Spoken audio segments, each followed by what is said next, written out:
2.2 के दूसरे का क्वेश्चन नंबर 5वां। क्या फार्मूला यूज़ करेंगे? वही कि X square plus B X के शून्य का अल्फ़ा और बीटा है, तो अल्फ़ा प्लस बीटा बराबर माइनस बी अपॉन ए होता है और अल्फ़ा गुणे बीटा बराबर सी अपॉन ए होता है, यानी कि शून्य का योग माइनस बी अपॉन ए और शून्य का बराबर सी अपॉन ए होता है। तो शुरू करते हैं। तो पहला स्टेप तो हमारा ये है कि मान लेते हैं अभिष्ट घात बहुपद क्या है, A X square plus B X plus C. तो चलो लिखते हैं।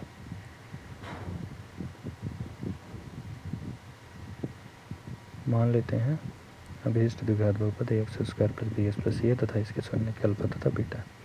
अब हमको क्या दिया है लिख लेते हैं। दिया है अल्फ़ा प्लस बीटा बराबर, हमको दिया है अल्फ़ा प्लस बीटा बराबर -1/4 और हमको दिया है अल्फ़ा गुणे बीटा बराबर 1/4। दोनों ही वैल्यू लिख ली। अब देखो आगे क्या करना है, फिर से वही रोल फॉलो करेंगे क्या कि हमारा चूँकि अल्फ़ा प्लस बीटा बराबर -1/4 है, तो अल्फ़ा प्लस बीटा बराबर होता क्या है माइनस बी अपॉन ए, है ना। तो minus B upon A equal to 1/4। तो लिखो, तो लिखते हैं चूँकि alpha plus beta equal to -1/4 है ना। तो इसका मतलब हो गया मेरा क्या, इसका मतलब हो गया मेरा कि minus B upon A is equal to -1/4। अब देखो हर दोनों का ही बराबर है 4 है, इसलिए इस वाले क्वेश्चन में ना हमको किसी भी चीज़ का गुणा या करना करके उसका बराबर करने की जरूरत नहीं, पहले से ही बराबर है। तो minus B upon A equal क्या हो गया 1 -1/4। देखो माइनस माइनस कैंसिल हो गया, माइनस माइनस कट जाएगा, दोनों साइड माइनस है तो, है ना।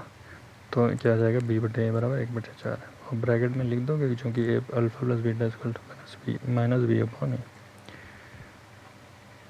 माइनस माइनस काटो और चलो आगे आ जाते हैं। तो हमारा क्या हो गया, this implies B upon A equal to क्या आ गया 1/4। B upon A equal to 1/4। अब लिखेंगे चूँकि अल्फ़ा गुणे बीटा बराबर दिया है हमको कितना, अल्फ़ा गुणे बीटा बराबर दिया है 1/4। इसको दे दो समीकरण नंबर 1 का। सबसे पहले B upon A equal to 1/4 को समीकरण नंबर 1 दे दो। अब आ जाओ सेकंड नंबर पे। सेकंड नंबर में हमको क्या है, अल्फ़ा गुणे बीटा लिखेंगे चूँकि अल्फ़ा गुणे बीटा बराबर क्या है 1/4 है।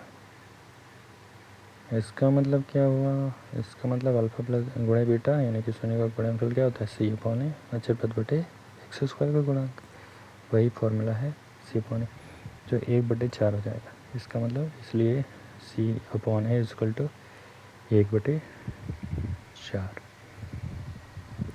इसके दे दो समीकरण नंबर, इसको दे दो 2, है ना। ब्रैकेट में तो लिखना ही है कि चूँकि alpha plus beta equal to C upon है। अब इसको दे दो समीकरण नंबर 2।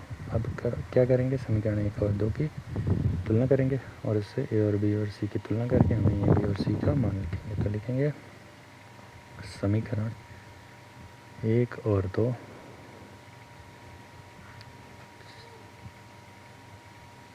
समीकरण 1 और 2 से ए बी और सी के मान की तुलना करने पर, है ना, ए बी और सी की तुलना करने पर शॉर्ट फॉर्म में लिख दो। तो क्या आया हमारे पास आ गया ए बराबर, देखो दोनों में ही b/a बराबर 1/4 है और c/a बराबर 1/4 है, यानी कि दोनों में a की वैल्यू तो 4 है। तो लिखो b/a बराबर कितना 1/4 और c/a बराबर 1/4 है।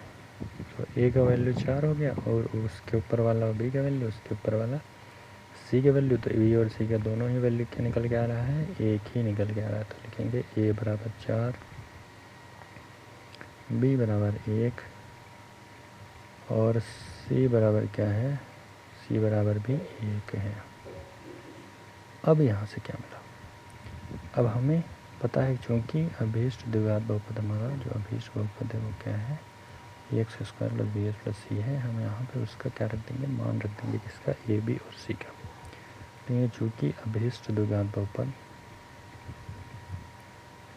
है ना। अभीष्ट बहुपद क्या है, A X square plus B X plus C है, और ए बी और सी का मान रखने पर,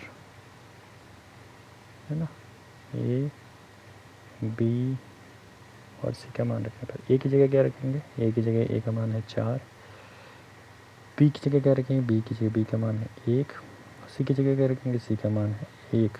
तो हमारा जो बहुपद आ जाएगा वो क्या हो जाएगा 4x² और 1 गुणे x यानी कि x, और सी की जगह क्या हो जाएगा 1। तो 4x² प्लस x प्लस 1। इसका मतलब क्या हो गया, क्या आता है हमारा अभीष्ट द्विघात बहुपद, आता है अभीष्ट द्विघात बहुपद 4x²,